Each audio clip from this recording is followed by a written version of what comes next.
అందరికీ నమస్కారం. నేను మీ Vinshith. Welcome to Vinshith creations. ఈరోజు నేను ఇంకొక మంచి అద్భుతమైన నీతి కథతోటి మీ ముందుకు వచ్చాను. అయితే ఈరోజు మనం తెలుసుకోబోయే కథ బుద్ధి బలం. అయితే ఇంకా ఆలస్యం ఎందుకు, ఇప్పుడు మనం మన కథలోకి వెళ్ళిపోదాం. కృష్ణాపురం అనే ఒక గ్రామంలో ఒక చిన్నపాటి బడి ఉండేది. ఆ బడిలో రాముడు, భీముడు అనే ఇద్దరు విద్యార్థులు ఉండేవారు.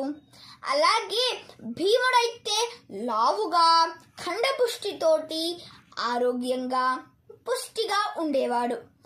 కానీ రాముడైతే బక్కగా, సన్నగా, బలం లేకుండా ఉన్నట్టు ఉండేవాడు. అయితే ఎప్పుడు భీముడు తన ఆహార్యాన్ని చూసి గర్వపడేవాడు. అలాగే రాము ఆహార్యాన్ని చూసి తన బలం లేకుండా ఉండే తనాన్ని చూసి తనని అవహేళన చేసేవాడు, అలాగే అవమానించేవాడు.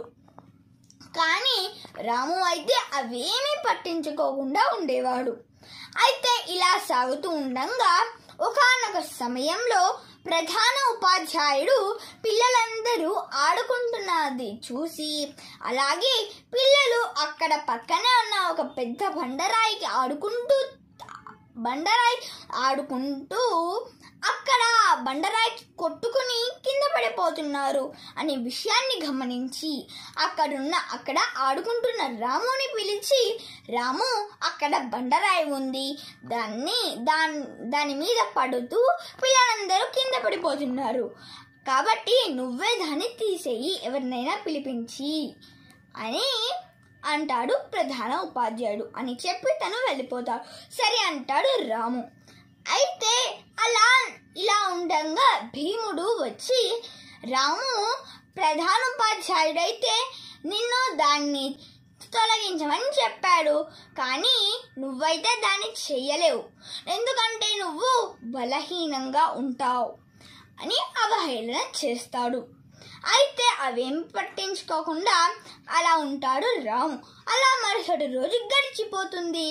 అప్పుడు భీముడు ఆ ఆట స్థలానికి వచ్చి అక్కడున్న బండరాయిని తీసివేయకుండా అక్కడనే ఉండడం చూసి రాము దగ్గరికి వెళ్ళి, రాము, నువ్వైతే ఆ బండరాయిని తీయలేదు, వేరే వాళ్ళని పిలిపించడం ఎందుకు, నా ఖండపుష్టి ఉంది కదా, వీటితోటి నేను వాటిని లేపేస్తాను, అలాగే నేను వాటిని ఆట స్థలం నుంచి బయటపడేస్తాను, వేరే వాళ్ళెందుకు అని చెప్పగానే పిల్లలందరూ, భీము, ఒక్కసారి చూపించవా అని అంటారు. మేము చూస్తామని అంటారు. అప్పుడు భీము ఆ బండరాయి దగ్గరికి పిల్లలందరినీ రాముతో సహా తీసుకువెళ్ళి తన ఖండపుష్టితోటి వాటిని గట్టిగా పట్టుకొని లేపడానికి ప్రయత్నిస్తాడు. కానీ అది ఒక్క ఇంచు కూడా కదలదు. అది చూసి అందరూ నవ్వుతారు. అప్పుడు రాము ఏమంటాడంటే, భీము, నేను ఆ బండరాయిని తొలగించవచ్చా అని అంటాడు. అప్పుడు భీముడు ఏమంటాడంటే, రాము, నువ్వేమి తొలగిస్తావు, ఇంత బలమున్న నేనే దాన్ని తొలగించలేదంటే నువ్వేం తొలగిస్తావు అని గర్వపడ్డాడు. అప్పుడు రాము, సరే నేను తొలగించి చూపిస్తాను అని చెప్పి తను పక్కనే ఉన్న ఒక గుణపాన్ని తీసుకువచ్చి ఆ బండరాయి కిందకి నెట్టి ఆ గుణపాన్ని ఇలా గట్టిగా దానికి ఒత్తాడు. అప్పుడు అది కొంచెం కదిలి అలా జారిపోతూ ఉన్నది. అయితే మళ్ళీ అక్కడనే ఆగిపోయింది. అప్పుడు మళ్ళీ రాము గుణపాన్ని తీసుకువచ్చి మళ్ళీ అక్కడ నెట్టి మళ్ళీ యథావిధిగా దాన్ని ఒత్తాడు. అప్పుడు వెంటనే అది ఆట స్థలం నుంచి జారిపోయింది. అది చూసి మిగతా పిల్లలందరూ ఆశ్చర్యపోయి చప్పట్లు కొట్టారు. అప్పుడు పిల్లలందరూ భీము కలిసి ఏమన్నారంటే, రాము, భీము అయితే చాలా బలవంతుడు, తను చేయలేని పని నువ్వెలా చేయగలిగావు అని అంటారు.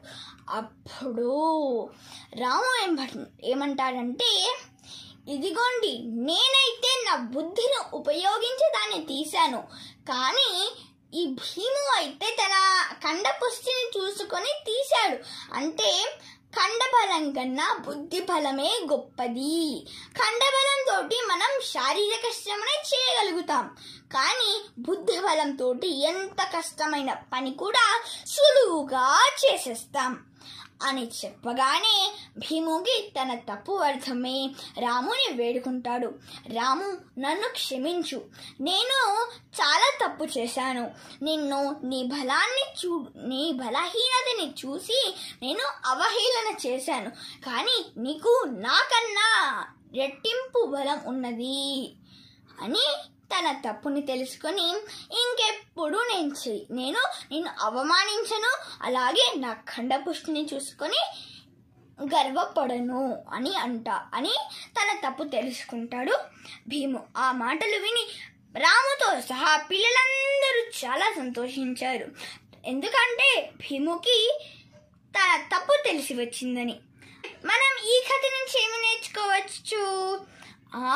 ఈ కథ నుంచి మనం ఏమి నేర్చుకోవచ్చు అంటే, ఖండబలం కన్నా బుద్ధి బలమే గొప్పది.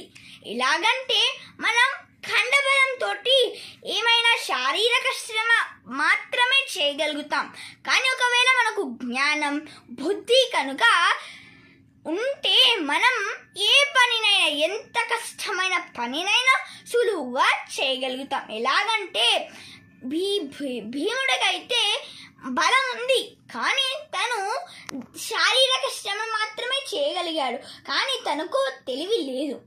రాము అయితే తనకు బలం లేకపోయినా తన బుద్ధి మాత్రం ఎంతో బలంగా ఉంది, కాబట్టి తను తన బుద్ధిని ఉపయోగించి ఆ బండరాయిని నెట్టేశాడు.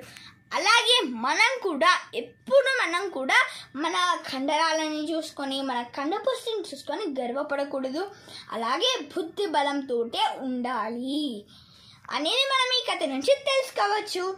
ఇలాంటి మరికొన్ని కథలు కనుక మీకు కావాలి అంటే నా ఛానల్ని లైక్ చేసి, షేర్ చేసి, సబ్స్క్రైబ్ చేయండి.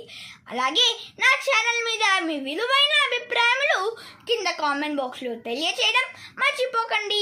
ధన్యవాదములు.